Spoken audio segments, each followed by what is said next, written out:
नमस्कार, मी Nitin. Art circle Ratnagiri या संस्थेच्या फेसबुक पेजवरती आपणा सर्वांचं अत्यंत मनापासून स्वागत.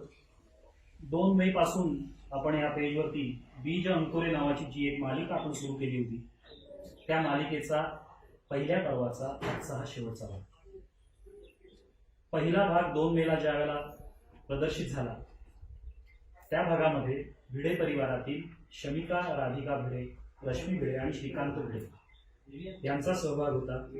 आणि आजच्या पहिल्या पर्वाच्या शेवटच्या भागामध्ये सुशील कोतोडेकर, भक्ती कोतोडेकर आणि आशुतोष कोतोडेकर या परिवाराचा सहभाग आहे. या 2 परिवारांमध्ये किंवा या 2 भागांमध्ये असलेलं साम्य आम्हाला अत्यंत अभिमानानं आणि आनंदानं सांगायचं आहे की आर्ट सर्कलची ज्या वर्षी 2008 साली स्थापना झाली, त्या वर्षीपासून हे दोन्ही परिवार या संस्थेशी निगडीत आहेत. किंबहुना आर्ट सर्कल संस्थेचा लोगो म्हणून जो गणपती बाप्पा आपल्या सर्वांना दिसतो, तो सुशील कोतोडेकर यांच्याच हातातून तयार झालाय. त्यामुळे अत्यंत जुनं आणि खूप जवळचं नातं ह्या परिवाराबरोबर संस्थेचं आहे. आज ह्या भागामध्ये आपण त्यांच्याशी, आशुतोषशी अत्यंत मनमोकळेपणाने गप्पा मारणार आहोत, ज्यामध्ये त्यांचा स्वतःचा आणि आशुतोषचा संपूर्ण प्रवास आपण जाणून घेण्याचा प्रयत्न करणार आहोत. तुमचं सर्वांचं फेसबुक पेजमध्ये आर्ट सर्कलच्या अत्यंत मनापासून स्वागत. आपण सुरुवात करताना मला एक गोष्ट अत्यंत आनंदानं सांगायची आहे की पहिल्या वर्षी ज्यावेळेला माय फ्रेंड गणेशा नावाच्या ते गणेश मूर्ती स्पर्धा झाली, त्या स्पर्धेमध्ये आशुतोष हा विजेता होता. तो विजेता होणार किंवा त्याचा पहिला नंबर येणार हे त्याचं काम चालू असतानाच लक्षात यायला लागलं होतं. ते काम करण्याची पद्धत, ते काम करण्याची फायनसी ही इतकी अप्रतिम होती की कुतूहलानं आम्ही त्याला विचारलं, अरे तुझं नाव काय? त्याने सांगितलं आशुतोष सुशील कोतोडेकर. आमची पहिली रिॲक्शन होती, मग बरोबर ते असणारच. म्हणजे इतके गुण अनुवंशिकरित्या लोकांमध्ये किंवा कुटुंबांमध्ये प्रवाही होतात, याच्यावरती आपला विश्वास आहे आणि तो विश्वास आशुतोष आज सार्थ करतोय. तर हे जे साहजिकच आहे असं आमच्या जे मनात आलं, ते आलं सुशील कोतोडेकर यांच्या बघितलेल्या सगळ्या मूर्तिकलेतून. तर आपण आज पहिल्यांदा सुशीलजींना विचारूया की ही जी सगळी जडणघडण मातीकामातली, मूर्तिकामातली आहे, त्याचा सुरुवात कुठून झाली, त्याचा वारसा कुठे आहे, याचं मूळ कुठे आहे? पहिले आमचे वडील करायचे. आमचे वडील पांडुरंग कोतोडेकर आणि वडिलांचे नाव. तर हे गणपती करायचे. त्यांना पण खूप लहानपणापासून आवड होती आणि त्यांनी ध्यास घेतलेला होता की गणेश मूर्ती आपण घडवायची, आणि ते पण लहानपणापासूनच करत होते. आणि असं करत करत आणि त्यांचं दुसरं काय होतं की मूर्ती जास्तीत जास्त चांगली बनवायची आणि जिवंत करायची, हा त्यांचा ध्यास असायचा जास्ती. म्हणून म्हणजे हे त्यांनी मला सांगितलेलं आहे. तर ते तशी मूर्ती घडवायची. आणि त्यांचे गुरु जर कसं म्हटलं, त्यांना आवड कोणाची, ते एक नाव ते घ्यायला आवडेल, भाट्यातले घनश्याम भाटकर म्हणून खूप मोठे आणि गणेश मूर्तिकार म्हणजे रत्नागिरी त्यांनी खूप गाजवलं. तर ते त्यांना गुरुच त्यांनी म्हणायचे. आणि जशा त्यांच्या मूर्त्या असायच्या तसे ते घडवायला बघायचे. ही साधारण कधीच्या काळातली घटना? आता तसं म्हटलं ना तर ते कधीपासून सुरुवात केलं आणि लहानपणापासून एवढंच मला सांगता येईल, सावधी सांगता येणार नाही. अच्छा. पण मला साधारण आम्ही ज्या वेळेला समजायला लागलं, म्हणजे मला कळायला लागलं ही गणेश मूर्ती आहे, बघण्याची दृष्टी आली ना, त्यावेळेपासून मी बाबांना बघतोय गणपती करताना. आणि नंतर मग आम्ही पण त्यांच्याबरोबर ती आवड त्यांच्यामुळेच निर्माण झाली. माती हातात घेऊन ते करतील तसं आम्ही, म्हणजे बाबा एखादी गणपती करायला बसले मी तसं काहीतरी करायला बघायचो. आम्हाला दमबीम मिळायचा, पण आम्ही बाबा कुठे गेले त्यांच्या नकळत माती घेऊन ते आम्ही करायचो. मग मला पण भरपूर आवड निर्माण झाली. मग नंतर हळूहळू त्यांच्या बोलण्यात मी विचारतो तुम्ही कशी शिकला, कसा एकदा बाबांना प्रश्न विचारला. तर बाबा म्हणाले हे मी शिकलो, मला पण आहे, तुला आता कशी आवड आहे बघून तशी मला पण आवड आहे पुढचं. मग म्हटलं तुम्हाला शिकवलं कोणी म्हणून विचारलं. ते म्हणाले मग हे शिकवलं कोणी असं सांगता येणार नाही, पण रत्नागिरी असे कलावंत मी मला जेव्हा समजायला लागले नाही शिकतात कसं काय कसं करतात. तर म्हणाले रत्नागिरी असे काय आहेत, घनश्याम भाटकर भाट्यात आहेत, दुसरे पण आणखी मूर्तिकार आहेत म्हणाले रत्नागिरी चांगली. तर त्यांचं मी काम बघतो आणि तसं मी करायला. घनश्याम भाटकर भाट्यातले, तसंच परमानंद पिलणकर पण भाट्यातले. हो भाट्यातले. त्या दोघांनी मिळूनच झरी विनायकचं काम केलं. नाही, परमानंद पिलणकरनी केलं काय मला माहिती नाही. परमानंद पिलणकरचे वडील त्यांचे सहकारी होते असं मी अच्छा. वाचलेलं आहे एका लेखामध्ये. पण जरी विनायक मधला जो गणपती आहे तेवढा, तो घनश्याम भटकरांनी केला. हे मला बाबांनी पण आमच्या सांगितलं बरोबर. की ते तिथे झरी होती, तिथे आंघोळीला वगैरे म्हणे जायचे आणि तिथे मग ते तिने हातोडे घेऊन ते दगडात त्यांनी कोरलेली मूर्ती आहे. ते पण कसं मी म्हणले मातीचे करतात, पण मला ती चिकित्सा होती की असं मग दगडात पण करतात. दगडात कसं माती काय नरम असते, आपण करू.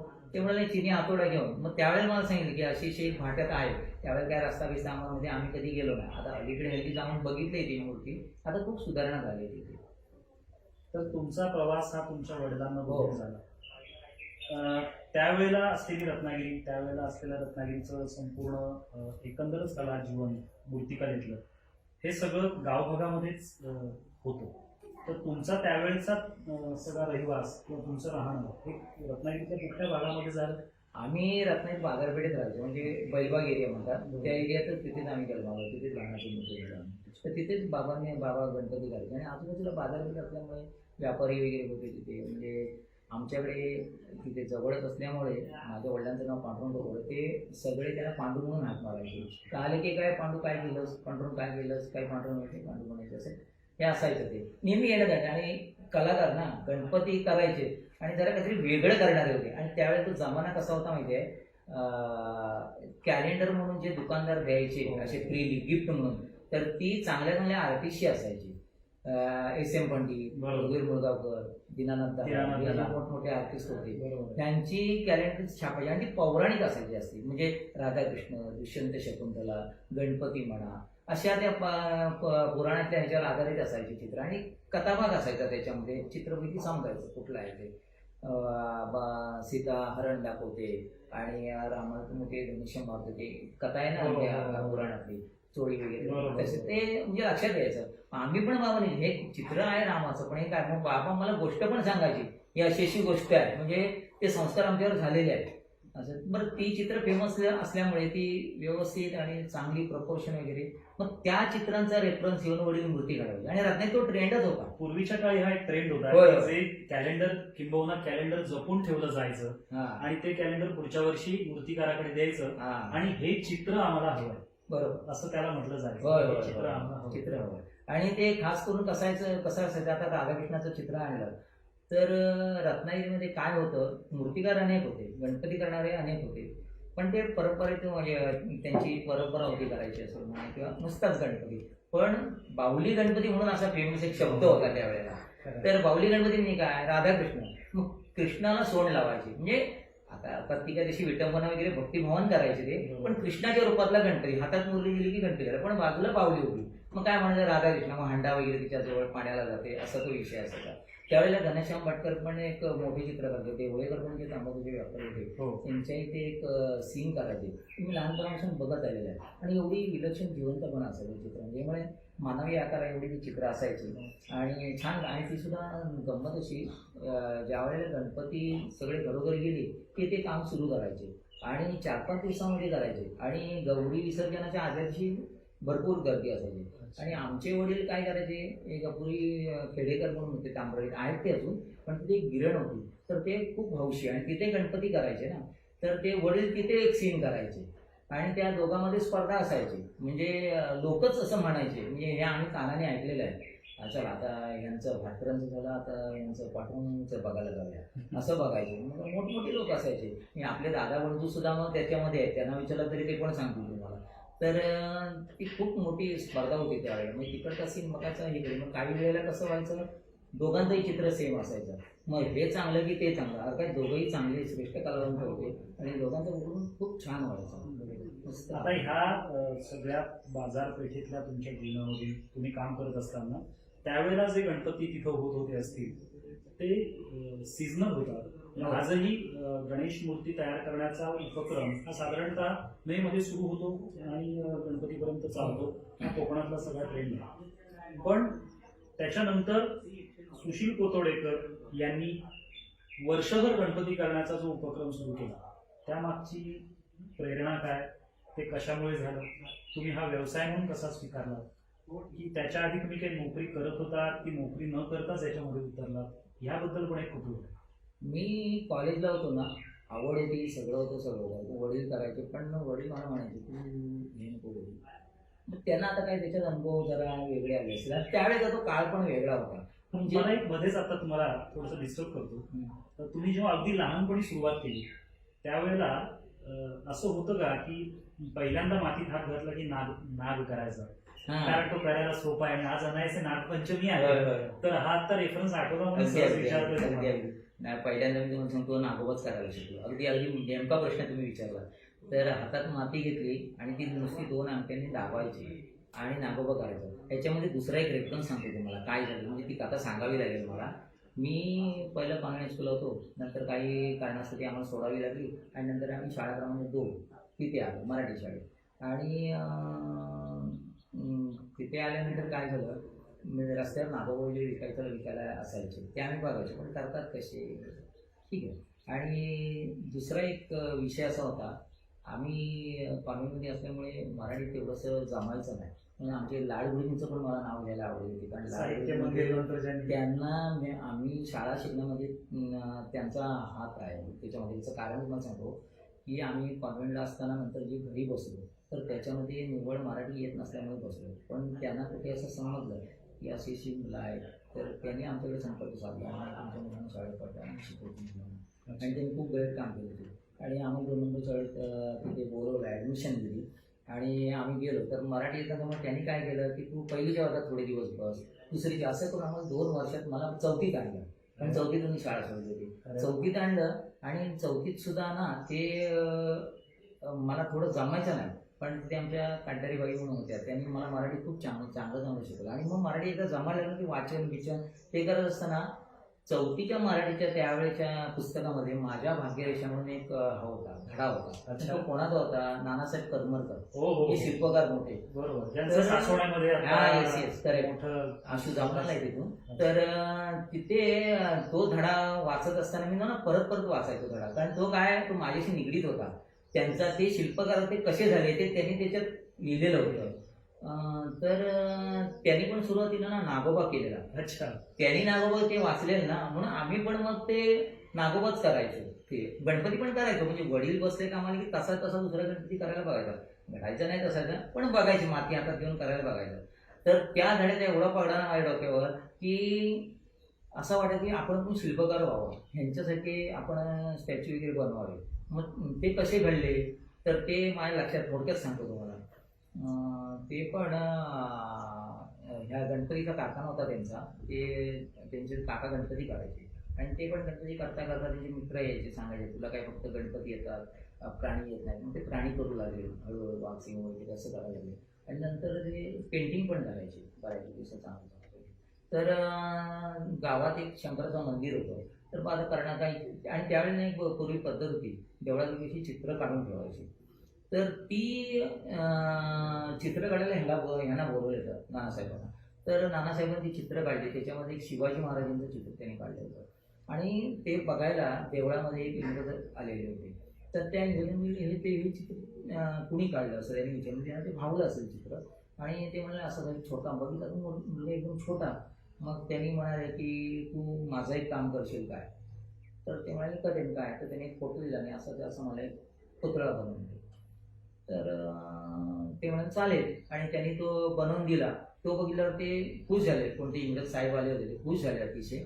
आणि ते म्हणाले तू पुढे शिकशील काय त्यातलं हे काम तुला, म्हणजे पुढचं आणखी आपल्याला शिकवत आहे. तर ते म्हणाले की हो शिकेल, पण कुठे, तर म्हणाले मुंबईला. तर त्याच्यात एक वाक्य आहे धड्यामध्ये की पूर्वीच्या वेळेला मुंबईला जायचं म्हणजे विलायतीला जाण्यासारखं आहे, तर तिथे राहण्याची पिण्याची सोय काय सगळं. तर ते म्हणाले सगळी मी करेन, तू फक्त ये आणि शिक. तर ते गेले मुंबईला, शिकले आणि पुढे मग खूप मोठे शिल्पकार झाले, जास्त त्यांचं जगात नाव आहे. आणि सासवण्याला तुम्ही पाहिलेलं आहे, म्हणजे फार सुंदर त्यांचं संग्रहालय आहे. याच लाईनवरती आपण पुन्हा तुमच्या ह्याच्याकडे येऊया की जसं तुम्ही नागापासून सुरुवात केली लहानपणी म्हणतात त्याप्रमाणे, आणि नंतर पुन्हा या सगळ्या वर्षभराच्या उपक्रमाकडे तुम्ही वळला. हा एक मोठा प्रवास आहे, म्हणजे नाग एक करणं, त्याच्यातून मातीकाम शिकणं आणि तिथपासून वर्षभर मूर्ती करण्याचा उपक्रम राबवणं. म्हणजे महाराष्ट्रामध्ये किंवा भारतभर ज्या पद्धतीने पेंडचे गणपती प्रचलित आहेत त्याच पद्धतीनं कोकणामध्ये आता सुशील कोतवडेकरांचे गणपती आणि कार्यशाळा ही अशीच फेमस आहे की जिथून अनेक मूर्तिकार तयार गणपती घेऊन जातात, रंगवतात आणि त्या त्या भागामध्ये त्याचा प्रसार करतात. तर हा एक मोठा प्रवास, मोठा पल्ला त्यांनी गाठलाय. तर त्याबद्दल तुम्ही आता सांगा. कसं झालं, आम्ही पण पूर्वी शाडू मातीचेच गणपती करत होतो आणि ते गणपती करायला खूप वेळ जातो. एक गणपती 2-3 हातात घ्यावं, तर 2-3 कारागिरांच्या हातातून जातो, खूप वेळ जातो आणि तेच आम्ही करत होतो. परंपरा आमची तीच होती. पण आता हल्ली एक नवीन जो ट्रेंड आला, प्लास्टर ऑफ पॅरिसच्या मूर्त्या त्या आणायच्या आणि रंगवायच्या. तर मिळतात कुठे? पेंटला मिळतात. म्हणजे रिसेलमध्ये म्हणजे भरपूर मोठ्या आणतात पेंटवर, त्यांचं काम कमी व्हावं आणि मेहनत पण कमी होते आणि ते रंगरंगोळी करतात आणि विकतात. असा एक ट्रेंड सध्या आलेला आहे. माझं काय झालं, प्लास्टर ऑफ पॅरिसच्या मूर्त्या विरघळत वगैरे नाहीत असं म्हणतात, पण मी एका कामानिमित्त पूर्ण रत्नागिरी जिल्ह्यात होतो.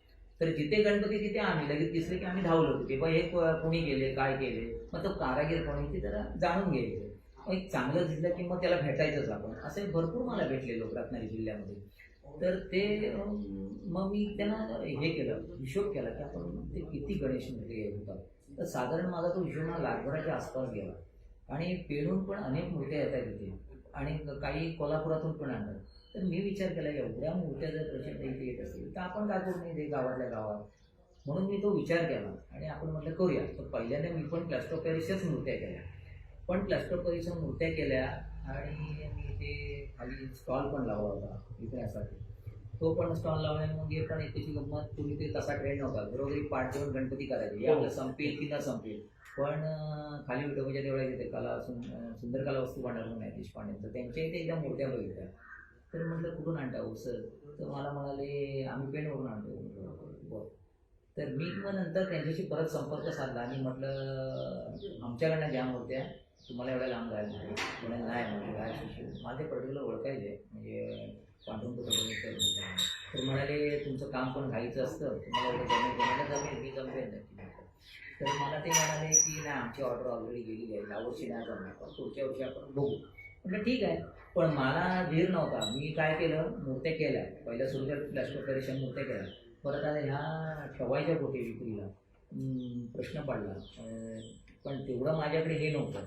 तर जसं फिरता फिरता बॉम्बे स्टोरला गेलो होते ते सरदेसाई, दादा सरदेसाई हां सरदेशपांडे, दादा सरदेशपांडे. तर त्यांना भेटलो. मला एकाने रेफरन्स दिला होता त्यांचा की त्यांना कलेची खूप आवड आहे.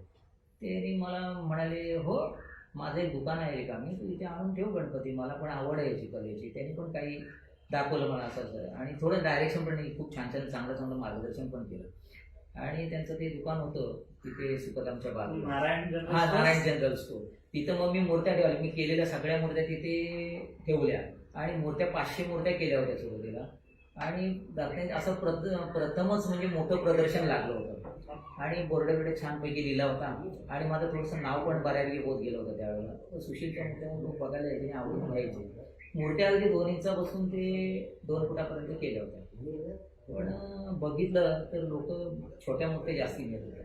तर त्याच्यात थोडासा लॉस झाला त्या वर्षी. पण म्हटलं नाही आता आपण सुरुवात केली तर करायचं. आणि असं करत असताना तो 2-3 वर्ष झाली, 4 वर्ष झाली. तर मला दादाने मी म्हणायचे म्हणजे दादा सर अरे सुशील वाढव, मला खूप मोठं करायचं आहे आणि तू पण मोठा हो. म्हटलं ठीक आहे करूया.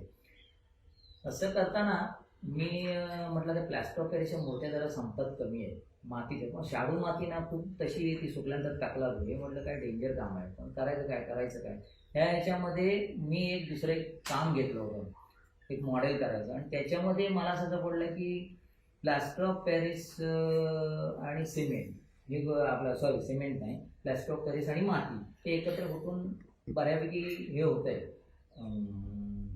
घट्ट होत. हां. आणि नंतर बघितलं तर ते आपण पाण्यात टाकलं की ती विरघळत आहे पण. तर म्हटलं ठीक आहे हे करायला काय हरकत नाही. म्हणून मग सुरुवातीला काय केलं, लाल मातीच्या मूर्त्या केल्या सगळ्या. अच्छा, पण तुम्ही लाल माती वापरली ही कोकणात तशी नाही, कोकणातली लाल मातीची कसं आहे माहिती, वाटोळ आपल्या ते लाल माती मिळते, ती गणपती करण्यास उपयुक्त आहे, चिकट आहे, चांगली माती आहे. आणि तशी कसं आहे माहिती, इथून खाली सिंधुदुर्ग गेलं की वेगळी माती आहे, काही काळ्या मातीची पण करते, मालवणला वेगळीच माती वापरतात.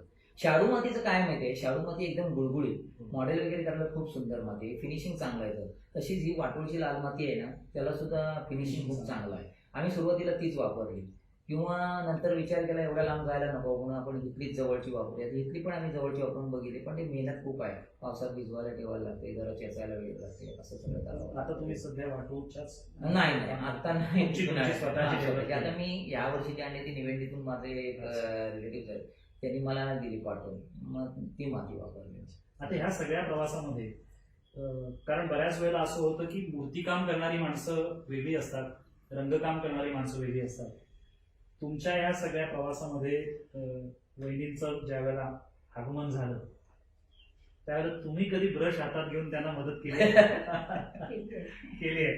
अच्छा, मग त्यावेळेला कारण बेसिक प्रायमर मारणं किंवा काय आपण म्हणतो पितांबराचाही रंग किंवा हे रंग, तर असं तुमचा सहभाग त्याच्यामध्ये कुठे होता, कधी होता आणि अजूनही चालू आहे का? नाही, आता नाही, पण सुरुवातीला होता. सुरुवातीला होता. तुमच्याकडे तुमच्या घरामध्ये तुमच्या माहेरी अशा पद्धतीची परंपरा काही होती नव्हती? तुम्ही इथे आल्यावरतीच यांच्याबरोबर राहून शिकला? अच्छा, पण आता पूर्णतः त्याच्यापासून लांब राहून फक्त घर आणि आशुतोष सांभाळणं हे काम झालं. तेही मोठं काम झालं, त्यामुळे मोठा मूर्तिकार त्यामुळे हातातून तयार झालाय. पण ह्या सगळ्यामध्ये यांची जी धावपळ चालू होती ती तुम्ही बघत असताना तुम्हाला असं वाटत होतं की यांनी नोकरी करायला हवी आणि तरी हे सोडून हे सगळं हे करतायत, हे जमेल नाही जमेल, अशी कधी शंका आली? नाही. तुम्हाला खात्री होती की याच्यात त्यांना यश मिळणार आहे? हा एक मोठा काय म्हणतो भरभक्कम पाठिंबा असतो की जो कोणताही मनामध्ये किलमिश किंवा शंका न आणता बाजूला उभा राहतो. आणि ह्याला जो आपण सायलेंट सपोर्ट म्हणतो हा किती महत्वाचा असतो. आज हा सुशीलजींच्या आयुष्याकडे बघितल्यावरती आपल्या लक्षात येतोय. थेट कॉन्ट्रीब्युशन कदाचित तुलनेने खूप कमी असेल, पण साईडने उभं राहून ते यशस्वी होणारच आहे आणि यांच्या यशस्वी होण्यामध्ये माझा सहभाग असणार आहे. ही खूप मोठी भावना आज भक्तीवहिनींच्या कामातून दिसते आपल्याला. तर आपण याच्यातून जात असताना या सगळ्यामध्ये तुझं सुद्धा बालपण याच्यात गेलंय. जसं त्यांच्या म्हणजे तुझ्या वडिलांचं त्यांच्या वडिलांच्या हाताखाली गेलं तसं तुझं तुझ्या वडिलांच्या हाताखाली गेलंय. वडिलांना सीझनल फक्त गणपती करायला मिळाले, तुला वर्षभर गणपती करत असताना बघायला मिळालं. तर हा प्रवास तुला जास्त उपयोगी पडला का? हो, वर्षभर गणपतीच्या मातीमध्ये खेळता येण्याचा प्रवास जो आहे किंवा ती गंमत आहे ती तुझ्या या प्रवासाला थोड्या वेगळ्या वळणाकडे घेऊन जायला उपयोगी पडली? हो निश्चित. कारण का सीझनल गणपती करणार तेवढ्या पुरता मराठीचं काम किंवा वर्षभर काम चालू असतं तेव्हा काही चालू नसतं. पण वर्षभर काम केल्यामुळे मलाही जास्त वेळ तिथे यायला लागला. जेव्हा इकडे बाबांनी वर्षभर सुरू केलं त्यामुळे मी त्यात अजून रुळायला लागलो की काहीतरी जाऊन कर अशा पद्धतीने. अच्छा, आपण जे आज आपल्या मालिकेचं शीर्षक आहे की बीज अंकुरे, की जे बीज अंकुरत असताना पालक त्याला चांगलं खतपाणी घालतात आणि त्याचं मोठं झाड करण्याचा प्रयत्न करतात किंवा ते होताना आपण बघतो. तर तुम्हाला असं त्याचं बीज अंकुरवण्यात काय दिसलं? कधी तुमच्या लक्षात आलं की ह्याच्या सुद्धा बोटांना त्या मातीची सय आहे? सांगतो. आधी हिच्याबद्दल सांगतो. आमचं लग्न झालं आणि मी त्यावेळेला कंडक्टर म्हणून नोकरीला होतो. अच्छा, त्यावेळेस खरं लग्न झालं. बरं. पण म्हणजे तुम्ही नोकरदार होता? नोकरी केली, एस टी मध्ये कंडक्टर होतो. फार नाही, 1-2 महिनेच नोकरी केली. नोकरी माझी करायची मनातच नव्हतं. मी नोकरी वगैरे करणार नाही, पण त्यांच्या हट्टापायी मी नोकरी केली होती. नोकरी झाली की मग तसं लग्न वगैरे ठरतं, तसंच आमचं झालं. लग्न वगैरे ठरलं, त्या नोकरीला आहे मुलगा ह्या ह्याच्यातूनच लग्न झालं. पण हिला लग्न झाल्याला मी लगेच सांगितलं आणि लग्नाच्या दिवशीच गाडीत बसलो आम्ही. त्यावेळेस सांगितलं नोकरी ते सोडणार आहे, नोकरी करणार नाही आधी सांगतो. तर मला म्हटलं मला ह्याच्यात इंटरेस्ट आहे आणि हेच मी करणार, हे मी सांगून गेलो. ते म्हणाले चालेल, काय हरकत नाही.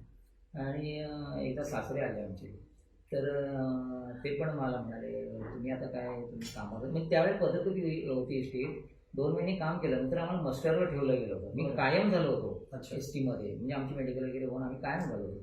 पण ते मस्टरवर ठेवलं गेलं होतं आम्हाला. आणि पावसाळ्यात गाड्या म्हणजे गणपती सीझन सुरू झालं की बोलवणार असं होतं. तर मस्टर वगैरे कसलं करायचं काय रिकामी बसून मी घेतली गणपतीची पाठ आणि आपली आवड सुरुवात व्हायला ठरवून टाकलं होतं की नोकरीवर बोलवलं तरी जायचं नाही आपण. हे सगळं ठरवलेलं होतं. आणि हिला यांच्याशी आधी बोलणं तसं केलं होतं. ती म्हणाली चालेल, तुम्ही काय हरकत, तुम्हाला आवड ती करा. आणि आमचे सासरे ज्यावेळेला काय तुम्ही कामावर आता हजर होणार, आम्ही सांगितलं मी बिलकुल कामावर काय हजर होणार नाही. माझा हा व्यवसाय आम्ही वाढवणार आहे आणि मी आणखी 4 मुलांना काम देऊ असं माझ्या मनात आहे. तर ते पण काय बोलले नाही, चालेल काय हरकत नाही. आणि हिचा सपोर्ट तर होताच चांगला, प्रश्न नाही. आणि त्याच्यानंतर आम्ही पूर्वी बाजारपेठेत होतो, बाजारपेठेतून इथे नाचण्यात आलो. आमचे एक मित्र होते चव्हाण म्हणून, त्यांनी मला इथे जागा दिली मिळवली. सुपलांचे सुपल म्हणून आहे त्यांच्या इथे मी ज्याला आपण सुपलवाडी हा, म्हणून सुपलवाडी म्हणतो. तर त्यांच्या इथे काम करायला लागलो. त्यांच्यानंतर मग मला इथे लोकांनी पण चांगला सपोर्ट केला. बाबा मी माझा स्वभाव आवडला लोकांना त्यांचा, एक कलाकार म्हणून आपल्या गावात असा. म्हणून ही जागा जी आहे ती पण मी आमचे तात्या सुपाल म्हणून आहे, त्यांनी मला देऊ केली. तुम्ही ते तुमच्यासारखी माणसं आम्हाला हवे, आम्हाला दुसरं कुठे जागा म्हणजे अक्षरशः मला सांगतो ना, ही जागा मिळणं म्हणजे पण गणपतीचीच कृपा आहे, खरं सांगतो. वा. कारण काय झालं, मी अगोदर नाकारत होतो, पण मला ते म्हणाले तुमच्यासारखा माणूस आमच्या इथे गावात असणं खूप चांगलं आहे, तर तुम्ही जागा ही घ्याच, आम्ही सांगतो. हो, रस्ता विस्ता आपोआप होईल, काय प्रश्न नाही. म्हणून मग मी घेतले. आणि ही पण म्हणाले आपल्याला जागेची गरज आहे, आपण किती दिवस इथे वाढवायचं. म्हणून मी जागा मिळाली ती पण मी गणपती खूपच समजतो. आणि त्याच्यामुळेच हे सगळं नंतर वाढीस लागलं. आणि इथे आल्यावर मी आणखी जास्त वाढवलं. बरोबर, कारण तेवढी जागा मिळाली, होय मोकळं वातावरण मिळालं, त्यामुळे वाढत गेलं. तर आशुतोषचं नॉर्मलीच आता सगळीकडे त्याला- शाळांमध्ये चित्रकला हा विषय असतो, मूर्तिकला नसतो. होय. पण त्याचा एकंदर कल ह्या कलाकडे आहे, कलेकडे, हे तुमच्या कसं लक्षात? हां, काय झालं, मी काम करत असताना तो पण असायचा बरोबर लहानपणी. मग आता कसं लहान मुलांना प्रत्येकाला सवय असते बघ, कोण कारखाना की माती हातात घ्यायला काय ते तुटलं, अगदी अगदी. तो पण तसाच माती हातात घ्यायचा. म्हणजे मला सांगायला हां. अत्यंत आवडेल की लहानपणी शाळा सुटल्यानंतर थेट घरी येणं हे मला वाटत नाही कोकणातल्या कुठल्या मुलांनी केलं असेल. प्रत्येक गणपतीच्या कारखान्यात जाऊन डोकावून बघायचं आणि थोडीशी मूर्तिकाराकडनं जी काय मिळेल ती माती गोळा करून येऊन घरी काही ना काहीतरी उद्योग करून बघायचं. हे माझ्या मते त्या काळातल्या सगळ्याच मुलांनी केलंय. दुर्दैवानं आता हा ट्रेंड हळूहळू कमी होतो. आशुतोषचं काय माझ्यावर असायचं. आणि मुलं बघा हातात माती मिळाली ना की ते गोळे करायचे, तसंच ते पण हातात माती मिळाली की हे असं चालायचं त्याचं.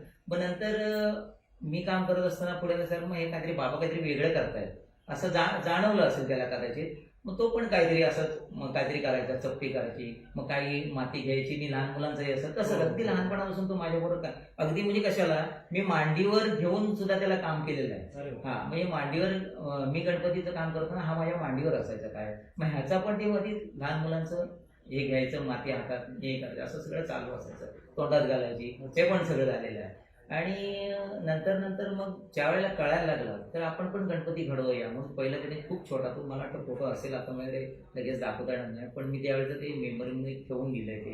हा, तर तो गणपती त्याने सुरुवातीलाच केला होता. तर त्याच्या झाल्यानंतर म्हटलं दुसऱ्या वर्षीला आपण हा गणपती पुजूया. मग त्याच्या मामा त्याचा घेऊन गेला, ते त्याचे मामा, तर ते घेऊन गेले. त्यांनी मोठ्या गणपतीच्या पुढे त्याचा छोटा गणपती ठेवून दिला होता. मग ते पण त्याला बरं वाटलं. आणि नंतर मग दरवर्षी छोटा गणपती आपण करायचा. मग आमचे गणपती झाले की आपला घरातला एक छोटासा गणपती हा करायचा. आणि नंतर 7वी 8वी गेल्यानंतर चांगलंच करायला लागलं. ही स्पर्धा झाली मायपेंट गणाच्या, त्याच्यामध्ये पण ते मिळालं. मग तेव्हा मी सांगितलं आता म्हटलं घरातला गणपती तूच करायचा. अरे वा. हा, मग हा काय येईल तसा आपण घरातला गणपती करायचा आणि जेवढा जास्ती चांगला करता येईल तेवढं करायचं, मी त्याच्यामध्ये हात लावणार नाही. अरे वा. असं तर मी एखादं चित्र काय केलं की ह्याला ते आवडलं की मग ती तशी प्रतिकृती छोटी व्हायची, ती आमच्या घरात बसायची. म्हणजे तुमच्या घरातला पूजेचा गणपती हो, हा 8वी 9वी पासून आशुतोषच्या होय. घरातून घडतोय. तर ही एक खूप मोठी शाबासकी म्हणा किंवा एक प्रोत्साहन आहे की आपल्या घरापासूनच सुरुवात झाली की जे काही आपल्या हातातला गणपती तयार होईल, मुलांच्या हातातला, तो आपल्या घरी प्रतिष्ठापनेला बसवायचा. 2012ला जेव्हा ही स्पर्धा सुरू झाली तेव्हा आमच्याही मनात असंच होतं की ही जी मोठ्या उंच भव्य गणेश मूर्तींची आजकाल जी एक स्पर्धा चालली आहे ती जर कमी व्हावी अशी अपेक्षा असेल तर छोटे मूर्ती आणि आपल्याच घरातल्या मुलांनी केलेली मूर्ती हे गणपती म्हणजे पूजनासाठी बसले पाहिजे. तुम्ही तो ट्रेंड ऑलरेडी सुरू केला आहे, तर ही खूप मोठी गोष्ट आहे. तुला स्वतःला हे जाणवायला लागलं की आपण अन्य विषयांपेक्षा चित्रकलेकडे किंवा मूर्तिकलेकडे जायला पाहिजे. हे तुझं आणि वडिलांचं कधी चर्चेतून आलंय, तुझ्याकडनं आलंय की तुला वडिलांनी त्याच्यासाठी काही? नाही, असं कोणी गाईड केलं नाही किंवा म्हणजे वडिलांचं आपसूक आलंय ते. अच्छा. असं म्हणून मी की लहानपणापासूनच तिथे असल्यामुळे तो ओढा जास्तच होता. आणि मुळात मला शाळेची अशी फार आवड होती. शाळेत जायचं म्हणजे मला फार कंटाळा यायचा, तिकडे जाऊन बसायचं. तुझी शाळा कुठली? कारण का इकडे फाटेल फाटेल. तर तिकडे जाऊन नुसतं बसायचं, त्यापेक्षा घरी काही ना काहीतरी सिग्नल जेव्हा असेल तेव्हा माझ्या सारख्या दांड्याच्या, कारण का घरी शेडमध्ये काहीतरी चालू आहे आणि तिकडे जाऊन आपण बसणार आणि काहीतरी ऐकणार. तो मुळात ओढा कमी होता आणि ह्याच्यात चित्रकलेत आणि मूर्ती ह्याच्यामध्ये जास्त आवड होती सुरुवातीपासून. अच्छा, आणि ते हळूहळू डेव्हलप झालं कारण का त्या वातावरणात मी जास्त काळ राहिलो. बरोबर. फक्त मला एक तुला अजूनही विचारायचंय की 10वी झाल्यानंतर आपण जे स्कूलला जायला पाहिजे किंवा कला शाखेकडे जायला पाहिजे, अप्लाइड आर्ट्स म्हणतो आपण किंवा फाईन आर्ट्स म्हणतो, अशा क्षेत्राकडे जायला पाहिजे, हे तुला कसं सुचलं? कोणी सुचवलं का? किंवा तुमच्याकडे तसा काही पहिल्यापासून कल होता का? म्हणजे तुम्हाला त्याच्यामध्ये असा इंटरेस्ट होता? कारण बऱ्याचदा काय होतं की रत्नागिरीसारख्या त्यावेळेच्या रत्नागिरीच्या वेळेला विचार करता अशी काही महाविद्यालय असतात की जिथे असं काही शिकवलं जातं की माहिती नसते कधी कधी. बरोबर. असं काही तुम्हाला त्यावेळेला माहिती होतं? काय झालं, मला चित्रकलेची अतिशय आवड, घरात ती गोष्ट होती. तर रत्नागिरीमध्ये ना छत्रपती शिवाजी महाराजांचा जो पुतळा जो बसवला आहे, तर ती मला चांगली आठवण आहे. हो, ती माझ्याही अगदी आठवण. तर लहानपणी बसवणार शिवाजी महाराज. आणि मुद्दा दुसरा एक सांगतो त्याच्यामध्ये, की आम्ही जे लहानाचे मोठं झालो ना, गणपती आणि छत्रपती शिवाजी महाराज हे स्टॅच्यू करतच मी मोठा झालो. अतिशय आवड. पहिला गणपती बनवायचा आणि सोबत शिवाजी महाराज हे अगदी आणि इतके बनवलेत ना, म्हणजे गणपती कसा वडील कामावर गेले, सकाळी माती बिटी भिजवायची, रोज गणपती बाप्पा पूजा विजय करून नैवेद्य झालं की संध्याकाळी लगेच ते घरून विसर्जित करू, म्हणजे आमच्याकडे एक टप होता मोठा, त्याच्यात सोडायचा. आणि शिवाजी महाराज पण भरपूर मी केले, म्हणजे छोटे छोटे असे, आणि ते अतिशय आवड. मग कधी घोड्यावर बसलेला करायचा, तर कधी उभा हातात तलवार घेऊन, कधी असा अफजल खानावर, तेही मी केलेलं आहे लहानपणी. अफजल खान आणि शिवाजी महाराज हे छोटे छोटे तेही केलेलं आहे मी.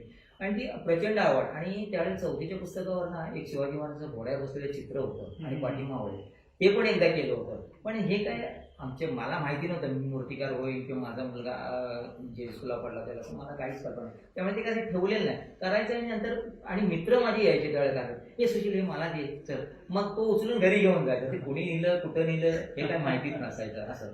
तर हे झालं ह्याचं लहानपणी आम्ही काय करतो. दुसरं ते शिल्पकार का व्हावं ते सांगतो. तर शिवाजी महाराजांचं ज्या वेळेला इथे हा पुतळा बसवला गेला, ती माझी चांगली आठवण आहे.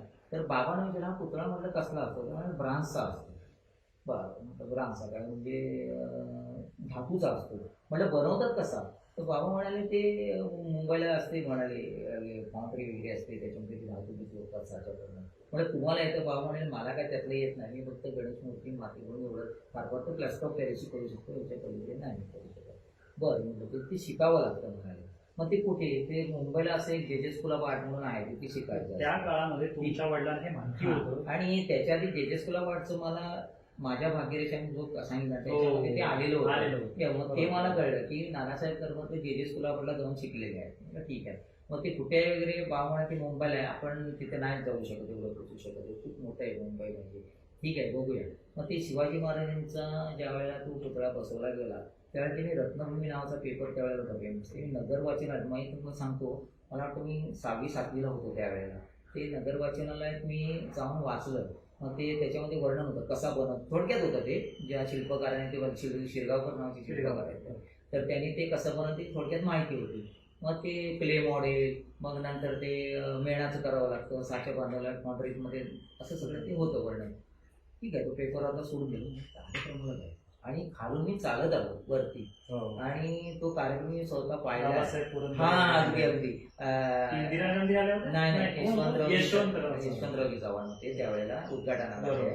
आणि बाबासाहेब पुरंदरेंचा पण एक किस्सा सांगतो तुम्हाला, की ते तरुण त्यावेळेला, आणि लोकांचा असं किलबिलाट असं चालू होता बोलणं वगैरे, आणि त्यांनी ना दमून दिला जोडलं एकदम, असं म्हणाले हे पाहिजे ना, टाचणी पडली तरी आवाज आला पाहिजे, पिन ड्रॉप सायलेन्स. आणि खरोखर एवढा कमांड मिळवला ना त्या माणसाने पूर्ण मॉपवर, एकदम शांतता, कोणी बोलायला तयार नाही. आणि त्यांनी नंतर जे काय चालू केलं की नाही, म्हणजे शिवाजी महाराजांचं एकदम कथा, म्हणजे आता सुद्धा माझ्या अंगावर काटा उभा, म्हणजे त्यावेळेस सुद्धा रोमांच उभं राहिले. मग माझ्या असे शिवाजी महाराज, मग म्हटलं हे मी मनात म्हणेन की ह्यांना एवढ्या कथा कशा काढल्या, त्यांना माहिती कशी एवढं शिवाजी महाराज. मग घरी येऊन सांगितलं मी, आधी पहिले बाबांनी दम दिलं, गेला होताच कुठे, इतका वेळ होताच कुठे, असं सगळं म्हणाले.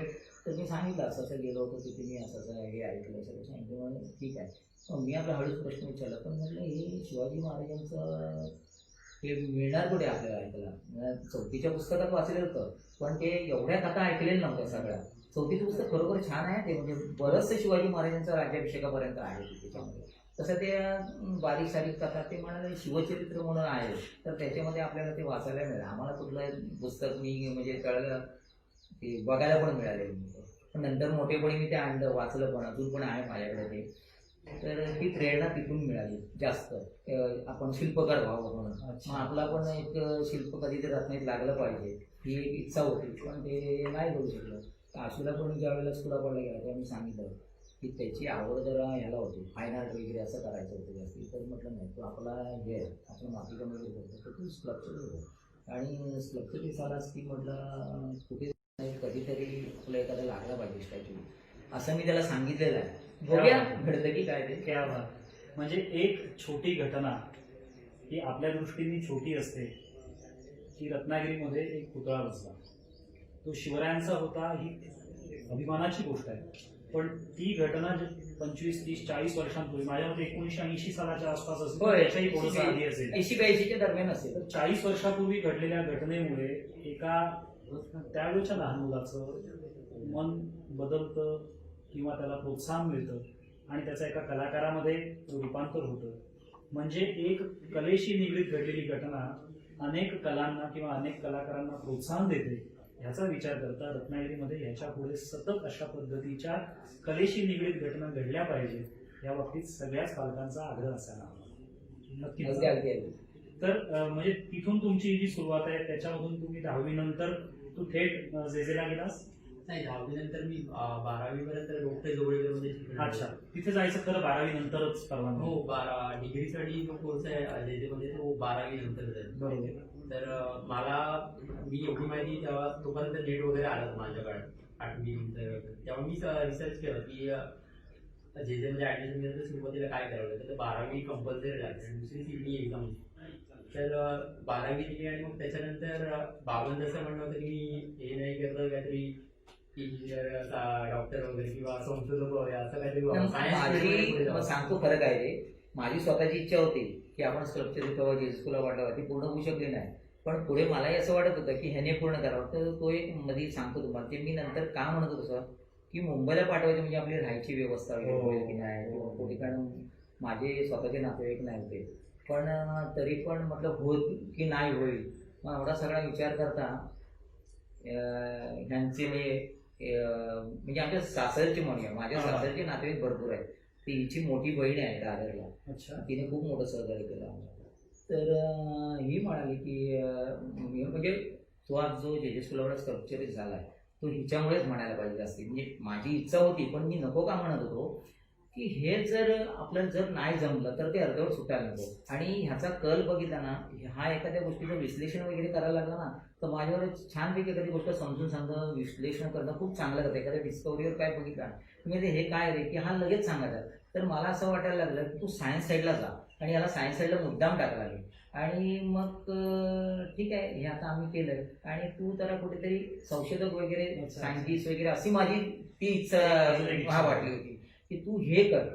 तर हा म्हणे छे नाही मी हे जाणं. त्याचा एक मित्र होता दुसरा, ते त्याला काहीतरी पिके म्हणून म्हणतात, मला आठवण नाही त्याचा पंकज कुलकर्णी. तर तो मला कन्व्हिन्स करायला, नाही काका आपण आम्ही जाऊया दोघं आणि आम्ही दोघं राहू, असं करू सगळं. आम्ही गेलो, मग जे स्कूल आपला निघाला, CET वगैरे दिली सर्व. नंतर एक आमचे दुसरे एक नाते होते पुरलेला, त्यांच्याकडे तो राहिला थोडे दिवस. पण तिथून डबल गाड्या जाणं वगैरे ते जमत नव्हतं, आणि ह्याला मुंबईची काय माहिती नाही. तर ही मग स्वतः मुंबईला गेली आणि हिने त्या बहिणीकडे गेली, दादरला राहतात त्या, तर त्यांच्याकडे गेली. आणि म्हणजे आशूची मावशी. आणि तिने सहज म्हणाली की असं असं आहे, आशूला मी येतो. त्यामुळे अगदी काही विचार केला नाही. हो चालेल, माझा माळा रिकामी, मुंबईला खोल्या छोट्या असतात, पण म्हणाले आमचा माळा मी नवीन करून घेतलाय, तो मी आशूसाठी देईन, तिथे काय त्याचं करू दे सगळं काम, असं सांगितलं. आणि तू उद्यापासून म्हणाले आशूला माझ्याकडे पाठव. आणि आशूला ही घेऊनच गेली होती. आणि त्यांनी 5 वर्ष एवढं छान सांभाळलं ना, म्हणजे स्वतःच्या मुलासारखी केलं. म्हणजे जरा असं मी बाला आलोय कुठेतरी असं कधीच झालं नाही. आणि त्याचे काका पण, त्यांना आम्ही आप्पा म्हणतो, त्यांना तर मी नेहमीच सांगते की आप्पा ठीक आहे, आम्ही खर्च केला इथपर्यंत ठीक आहे, पण आज आशू जे स्कूल अवॉर्डमधून जो बाहेर पडणारा डिग्री घेऊन तो निव्वळ तुमच्यामुळे. तुम्ही जर ही सहकार्य केलं नसतं तर आधी घडलं नसतं. कारण मला कसं मुलांना बाहेर कुठेतरी ह्याच्यात ठेवायचं, तर उद्या तो आजारी पडला की जेवणाचा विषय हे जे तिथे आपुलकीने तेवढं होणार नाही मेसमध्ये वगैरे. तर त्याची मावशी आहे ना ती अगदी म्हणजे जेवणाचं त्याला काय आवडतं काय नाही एवढं सगळं. आणि हिचे आणि तिचे रिलेशन खूप चांगले बहिणीचे, म्हणून ते जमलं. आणि कुठे आजारी पडला तर स्वतः डॉक्टरकडे नेणं, आईसारखं करणं. त्याच्या बहिणी पण आहेत, ती माऊस बहिणी, त्या पण खूप छान. म्हणजे त्याचा वाढदिवस तिथेच साजरा करतात. त्याला असं वाटायला नको की मी घरी नाही, मग वाढदिवस पण त्याचा तिथल्या तिथे साजरा करायचा. खूप छान. म्हणजे आमच्यासारखं म्हणजे मुंबईतले आई वडील त्यांची असं म्हणता येईल. तर तुझा हा जो सगळा प्रवास आपण म्हणूया ऍडमिशन घेण्यापासून आता तुझं जे फायनल इयरचं स्कल्पचर मधलं गोल्ड मेडल, हा सगळा प्रवास आपण थोडा समजून घेऊया. म्हणजे त्यातून जर अनेक लोकांना, कलाकारांना, विद्यार्थ्यांना प्रेरणा मिळाली तर ती आपल्याला महत्वाची आहे.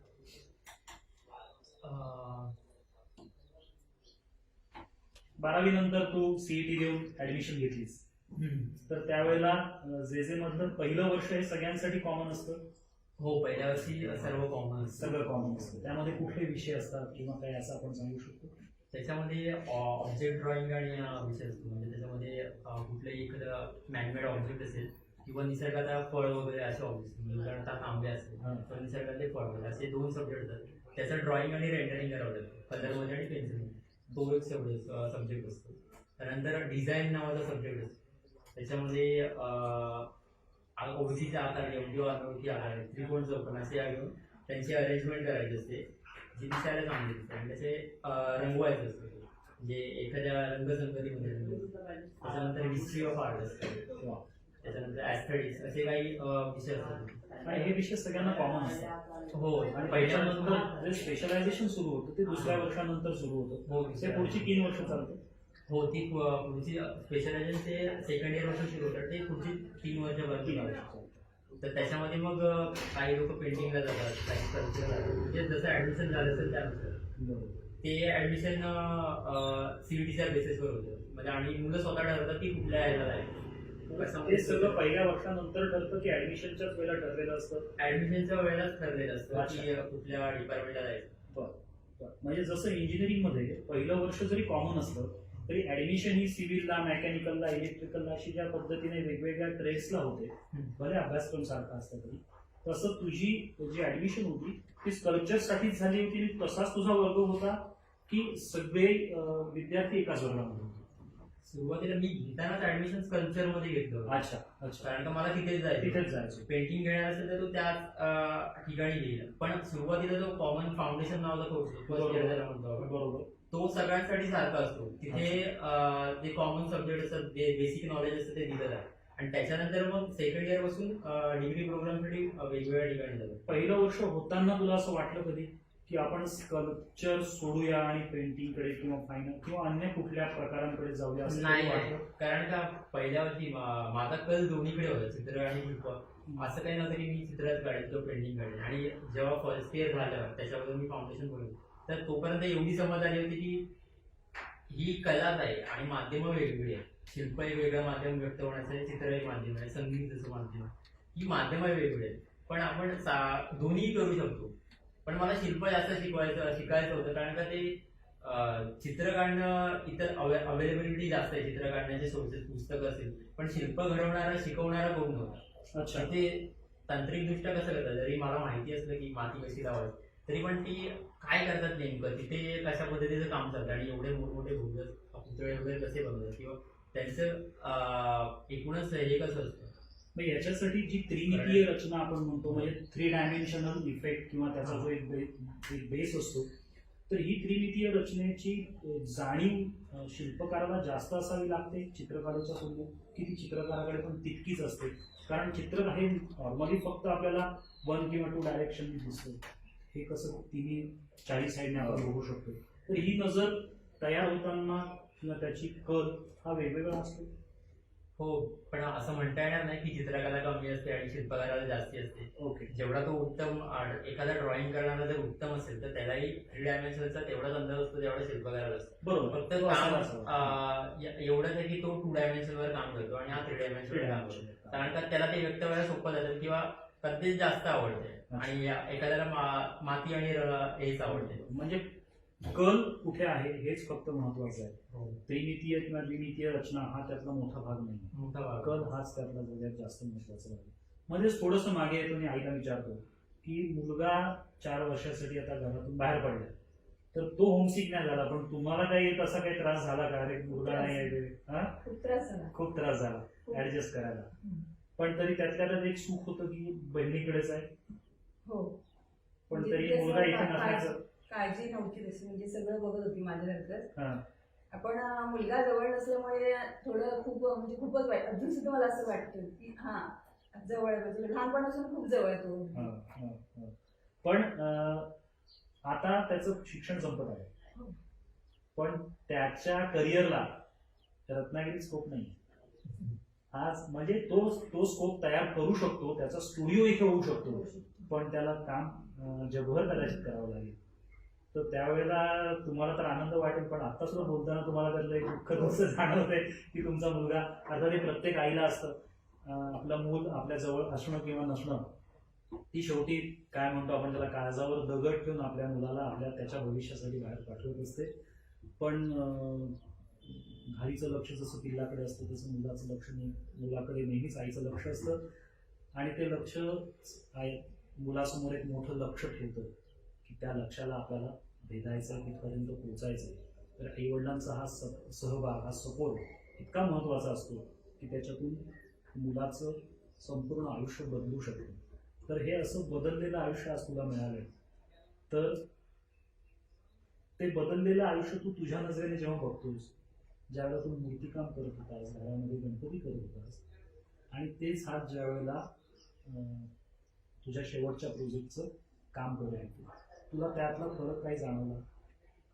आता जाणवलं, कारण का इकडे जाऊन मी मेहनत जास्त केली, त्या फोकस्ड ते काम करतो आणि इकडे मी 10वी 11वी 12वी विषय वेगळे होते 10वी 11वी 12वी, त्यामुळे तिकडे मला ते जरुरी होते की पुढच्या ऍडमिशन.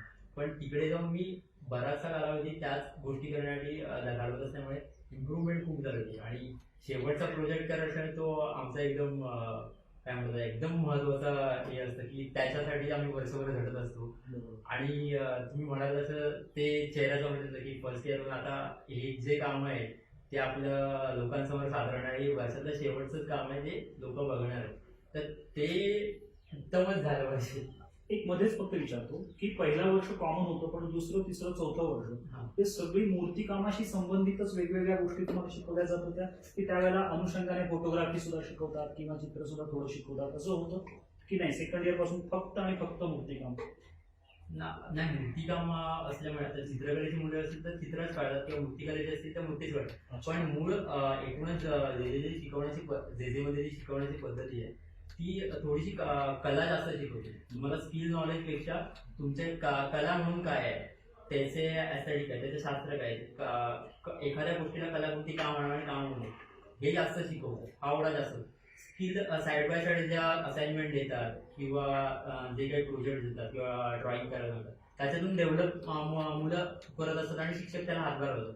पण कला कशी हे करायची त्याच्यानुसार ते टप्पे असतात, सेकंड इयरमध्ये, थर्ड इयरमध्ये आणि लास्ट इयरमध्ये जाईपर्यंत अशा पद्धतीचे टप्पे त्यांनी आखले की एखादा मुलगा त्याला कला म्हणजे काय ते कळावी आणि कलाकृती त्याला घडवता येईल, अशा पद्धतीचा तो अभ्यासक्रम आहे.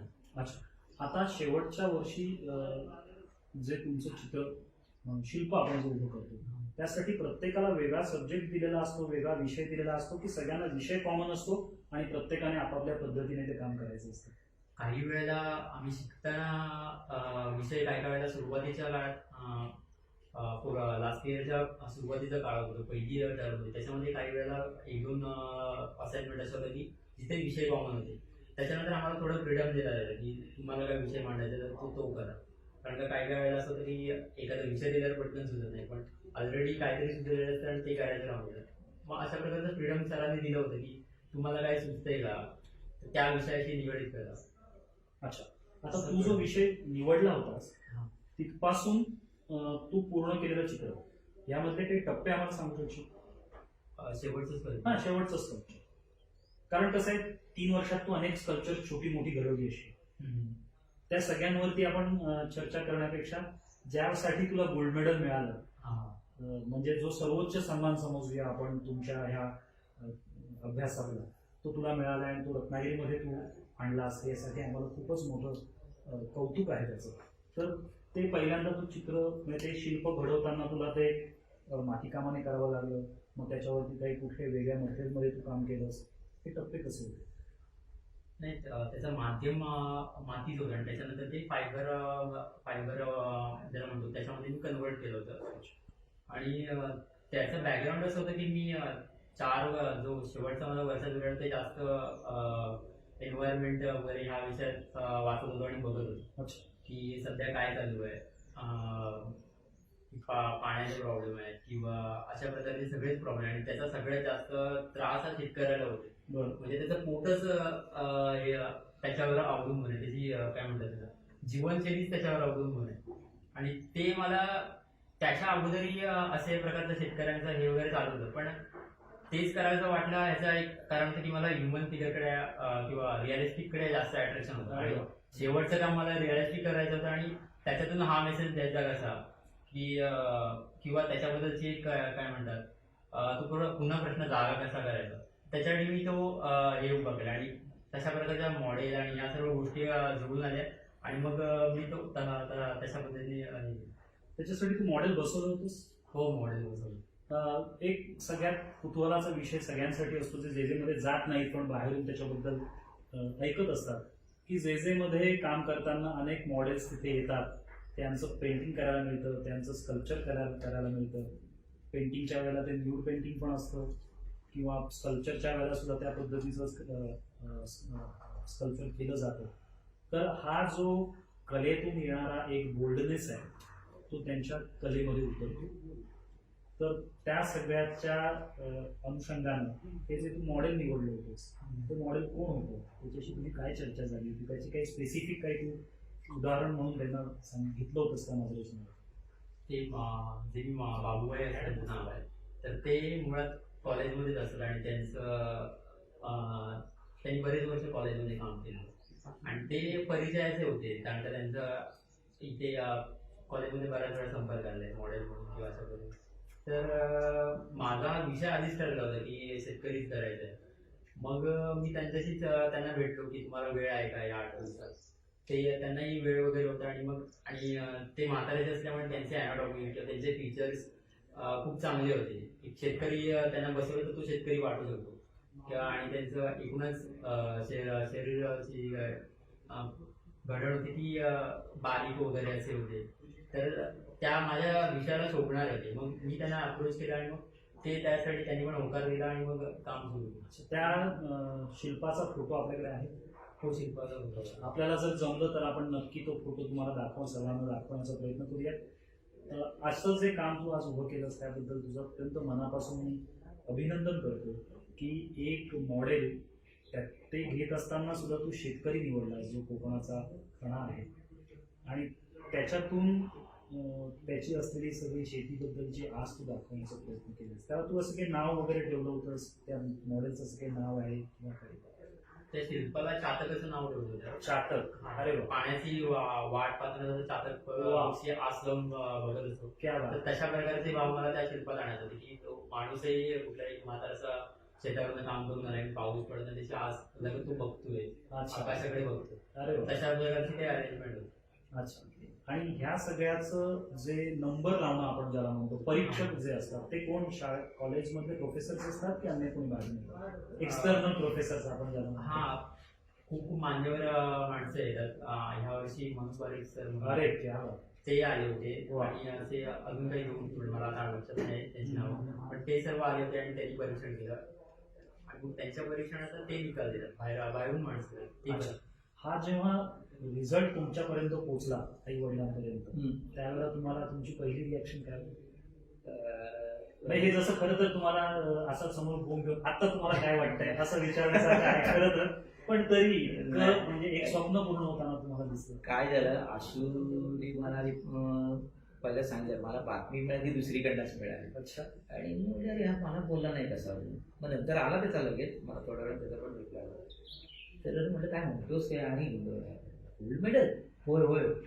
तर लगेच हिला पण बोललो मी, आता आशूला गोल्ड मेडल मिळालं आहे असं असं. तर म्हटलं कोणाला सांगितलंस, नाही म्हणतो घरात म्हणतो मावशीला सांगितलं आणि आता म्हणतो तुम्हाला सांगितलं. बरं म्हटलं ठीक आहे.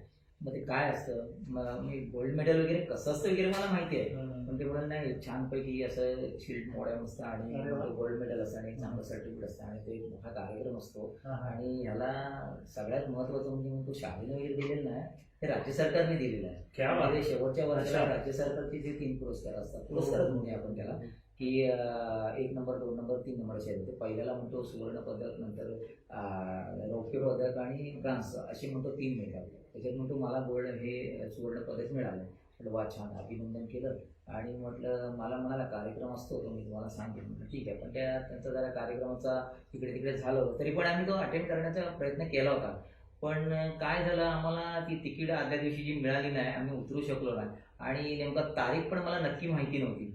आम्ही गेलो मुंबईला, पण ज्या दिवशी उतरलो ना त्या दिवशी याचा कार्यक्रम नेमका, त्या कार्यक्रमाला मला हजर राहता आलं नाही. नंतर जे मित्र सुद्धा, ज्यावेळी नंतर आम्ही प्रदर्शन बघायला गेलो, त्याचे मित्र 2-3 मला म्हटले काय काका तुम्ही आलात नाही, आपल्या मुलाचं कौतुक करत झालं. बाबा म्हटलं असं जर तुम्ही सगळे मित्रमंडळी होतात ना छान. मग त्याचं खूप त्यांनी कौतुक केलं. मग सगळे त्यांचे सर होते, यांच्या सरांना भेटलो. वंजारी नावाचे सर आहेत, कुठले ते जे स्कूलचे हेड आहेत ना तुमचे, स्ट्रक्चरच्या डिपार्टमेंटचे हेड आहेत. त्यांनी पण खूप छान म्हणजे ह्याने माझी सगळ्यांची भेट करून दिली आणि सांगितलं मला ह्या सरांचं डायरेक्शन, दुसरे मशिलकर म्हणून एक सर आहे, दुसरे एकटे सर म्हणून आहे. या सगळ्यांनी मला चांगलं सहकार्य केलं वगैरे. आणि वंजारी सर तर इतके छान बोलले की म्हणाला मुलगा तुमचा खूप मोठा आर्टिस्ट होईल, खूप छान केलं असं सांगतात.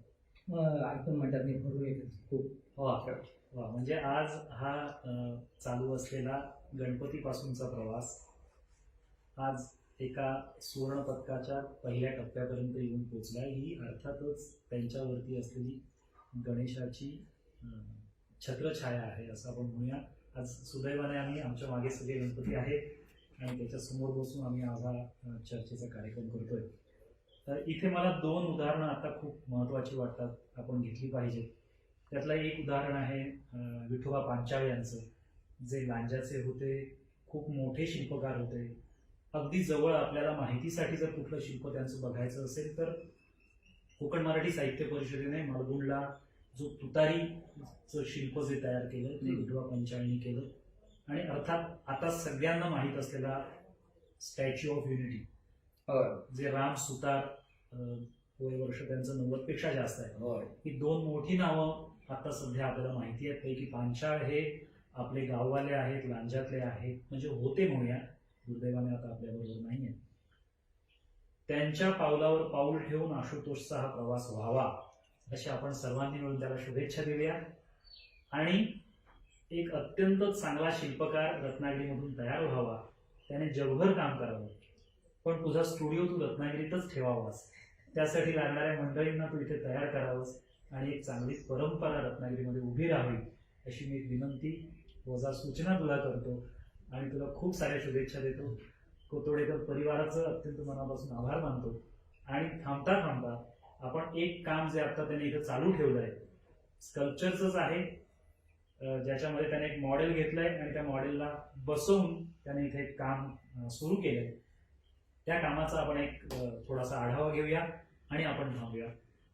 याच्यानंतर आपण कारखान्यामध्ये जाऊ. याच्यामध्ये मी जरा एक सांगतो, नक्की. आशुतोष म्हणजे विसरला असेल किंवा बोलताना ते लक्षात आलं नसेल. आशुतोषचे गुरुजन म्हणजे आपण म्हणजे पहिले फाटायचे भाताडे सर, आमचं तर योगदान आहे, पण भाताडे सर त्यांनी त्याला जे चित्रकलेची आवड वगैरे असो, पण त्यांनी त्याला जी इम्प्रुव्हमेंट केली ते स्वतः इथे आले होते माझ्याकडे. आशुतोष हे त्यांनी पण त्याला सांगितलं. शिवाय आशूचे स्कुलापाचे सगळे शिकवणारे त्यांचे हेड वंजारी सर, ते मशिलकर सर आणि कोण असे मेस्त्री सर, त्यांनी खूप चांगला गायडन्स केला आहे त्याला. मी हे त्याच्या चित्रातून दिसतंय, पण मी सांगतो वास्तविकता पटकन त्याला तशा प्रकारचा प्रश्न गेला नाही, त्याच्यामुळे ते प्रश्न माझ्याकडनं पण राहिला आहे नक्कीच आहे. अर्थात कसं आहे की बीज अंकुरत असताना जसं पालकांचा सहभाग असतो तितकाच किंवा त्याच्यापेक्षा जास्त सहभाग हा गुरुजनांचा असतो.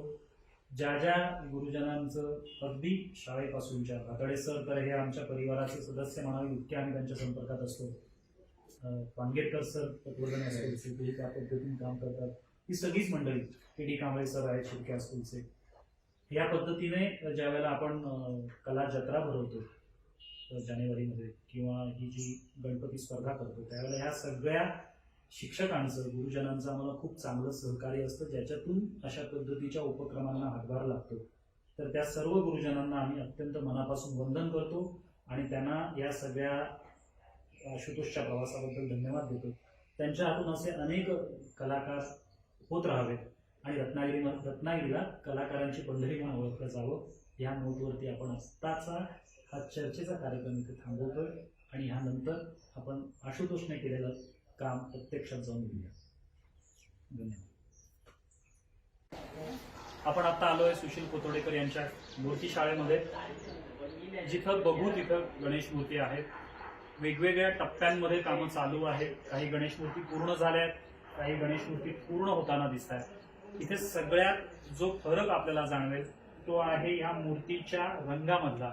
जो मगाशी बोलताना त्यांनी सांगितलं होतं ते लाल मातीपासून गणेश मूर्ती तयार करतात. त्याच्याबद्दल थोडंसं तुम्ही आम्हाला आता सांगा. लाल मातीच्या मी 2 प्रकारच्या मूर्त्या बनवतो. म्हणजे कसं, पूर्वी आम्ही शाडू मातीची पांढरी असते तिची बनवायचो. मी प्युअर लाल माती आणि थोडं POP 20-25% टाकून POP अशा 2 प्रकारच्या मूर्त्या बनवतो. आता प्युअर मातीच्या मूर्त्या ह्या लोकल चालू शकतात कारण त्यांना प्रवास नसतो. पण त्या जर प्रवासाला जर मूर्त्या गेल्या तर काय होत आहे की त्या मूर्त्या ह्या होऊ शकतात, प्रवासात तडे वगैरे जाऊ शकतात. आणि POP आणि काप्या थोडा त्याच्यामध्ये थोडं पर्सेंटेज टाकलं की त्याचे 2 फायदे होतात. एक मूर्ती लवकर येते आणि दुसरं म्हणजे त्याला तडेबिडे सहसा जात नाही आणि अगदीच तरी पण गेले तर ती मूर्ती बाजूलाच ठेवावी लागते.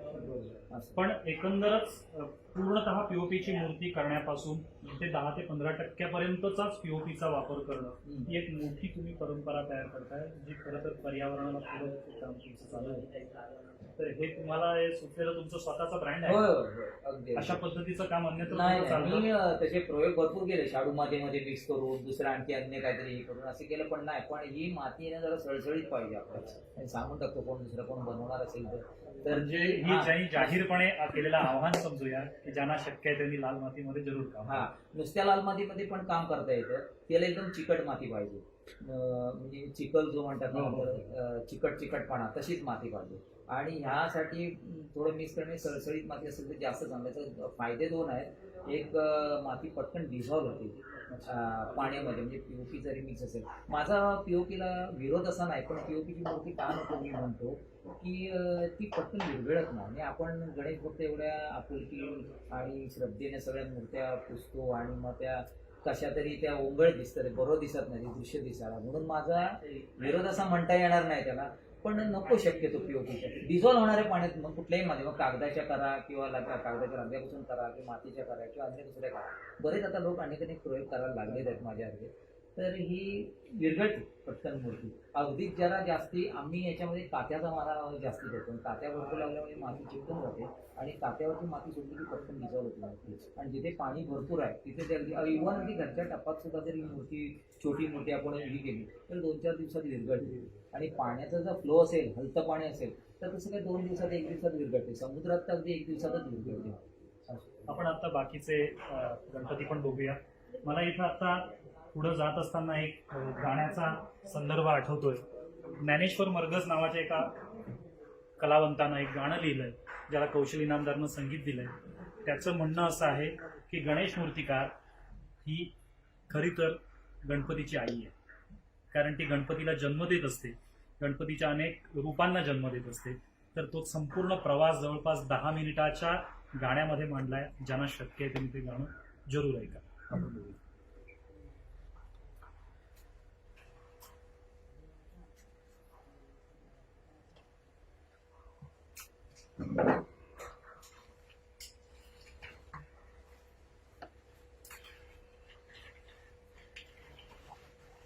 आता किती कलाकार इथं काम करतात? आता 6-7 जण आहे तिथे काम करतात. आणि ती घरातलीच मंडळी आहेत. भाऊ, माझा पुतण्या, आणि माझ्या इथले जवळचेच आहेत, म्हणजे आमच्या वाडीतलेच आहेत. ही सगळी मुलं काम करणारी जवळच राहणारी तिथे. आणि ते मला ह्या वर्षी जास्त चांगलं पडलं. हो. पण हे लॉकडाऊन वगैरे आणि बाहेरून साधारणतः माणसं- वर्षभर इथली किती मंडळी असतात? नाही सगळे आता सगळे. माझ्याकडे सगळे असतात, सगळे सगळे असतात. म्हणजे वर्षभर 6 ते 7 लोकांचा होय. काम इथं सतत चालूच असतं. बाहेरून पण येणारे लोक जण होते, म्हणजे इथे जवळच्याच गावातले हरचेरी आणि कुरतड्यातून, पण ते आता लॉकडाऊन लॉकडाऊनमुळे मग त्यांना म्हटलं तुम्ही आता सुरू करा. तर त्यांचे पण स्वतःचे आहेतच कारखाने, ते पण करतात. अरे वा. आपण आता आशुतोषने केलेल्या मूर्तीचं काम बघूया.